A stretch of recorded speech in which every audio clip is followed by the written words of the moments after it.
Genealogy.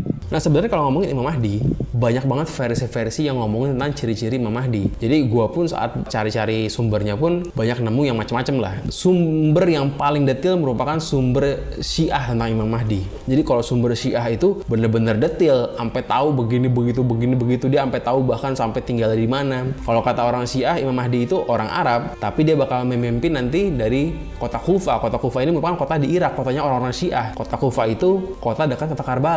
Jadi kalau kita ngomongin versi Imam Mahdi, tergantung versi yang mana. Bisa dibilang banyak daerah-daerah yang punya versi Imam Mahdinya sendiri gitu. Karena kan Imam Mahdi ini sebenarnya nggak dibilang dia orang mana. Yang pasti dia adalah seorang Habib, Ahlul Bait gitu. Bisa jadi orang Bangladesh, bisa jadi orang Indonesia, bisa jadi orang Malaysia, bisa jadi orang Afrika, kita nggak tahu kan.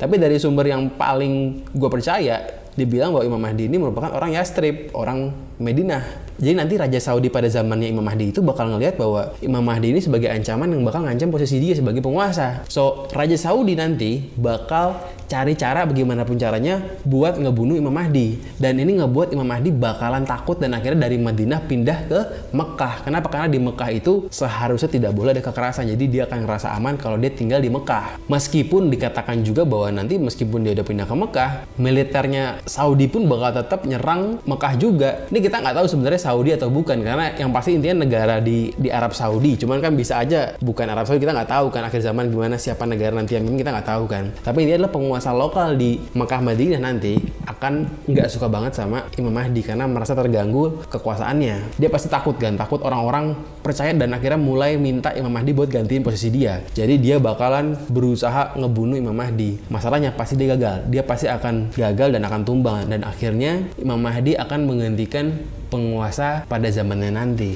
Jadi bisa dibilang kalau kita mau tebak-tebakan, di saat nanti kerajaan Saudi ada yang gantiin, dan yang gantiin itu bukan merupakan keturunan kerajaan Saud, mungkin dia adalah Imam Mahdi. Katakan